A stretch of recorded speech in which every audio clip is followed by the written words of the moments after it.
നമസ്കാരം, ഞാൻ മനോജ് നെടിയാക്കൽ. പുതിയൊരു വീഡിയോയിലേക്ക് എല്ലാവർക്കും സ്വാഗതം. കിലോയ്ക്ക് 120 രൂപ വരെയും കൈ നിറയെ സമ്പാദിക്കാൻ ഇതാണ് എളുപ്പവഴി.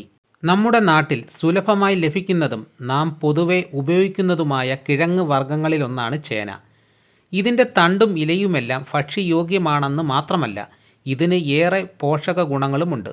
ചേനയിൽ അടങ്ങിയിട്ടുള്ള മിനറൽസും കാൽസ്യവും എല്ലുകളുടെയും പല്ലിൻ്റെയും വളർച്ചയ്ക്ക് സഹായിക്കുന്നു. പലരും വീട്ടിൽ ചേന നടാറുണ്ട്. ചേന കൃഷി ചെയ്യുന്നത് ഈ കാലത്ത് വളരെ ലാഭമാണെന്ന് പറയാം. പരമ്പരാഗതമായി ചേന നടുന്നതിനുള്ള ഏറ്റവും നല്ല സമയം കുംഭമാസത്തിലെ വെളുത്ത പക്കമാണ്. വേനൽ മഴ ലഭിച്ച ഭൂമി തണുത്തതിന് ശേഷം ചേന നടുന്നതാണ് നല്ലത്. ചേന നടുന്നതിനുള്ള കുഴികൾ 24 സെൻറ്റിമീറ്റർ അകലത്തിൽ 60x60x45 സെൻറ്റിമീറ്റർ അളവിൽ എടുക്കാം. വരികൾ തമ്മിലുള്ള അകലം 90 സെൻറ്റിമീറ്റർ ആണ്.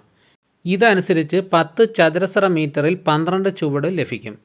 ചേനയുടെ നടുഭാഗം ചൂഴ്ന്നെടുത്തതിന് ശേഷം ചുറ്റുമുള്ള മുള ഒരെണ്ണമെങ്കിലും വരത്തക്ക വിധം 500 ഗ്രാം മുതൽ പരമാവധി 1 കിലോ വരെ തൂക്കമുള്ള കഷണങ്ങളാക്കി മുറിച്ച് ട്രൈക്കോഡർമ സൂഡോമോണാസ് ലയിപ്പിച്ച ചാണകപ്പാലിൽ മുക്കി തണലത്ത് 1 ദിവസം വച്ച ശേഷം നടുക.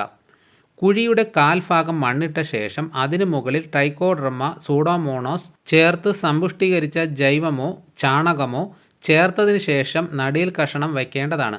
ചേന താഴേക്ക് വളരുന്നതിനാലാണ് ഇപ്രകാരം ചെയ്യുന്നത്. നട്ട ഉടനെ തന്നെ ഉണങ്ങിയ ചവർ അല്ലെങ്കിൽ പച്ചില കൊണ്ട് പുതയിടുക. കേരളത്തിൽ നിലവിൽ ചേനയ്ക്ക് കിലോയ്ക്ക് 50 രൂപ മുതൽ 120 രൂപ വരെയും വിലയുണ്ട്. അപ്പോൾ നമുക്കിങ്ങനെ ചേന കൃഷിയിലൂടെ നല്ല വരുമാനം കിട്ടുന്നതാണ്. ഇതോടുകൂടി വീഡിയോ ഇവിടെ പൂർണ്ണമാകുന്നു.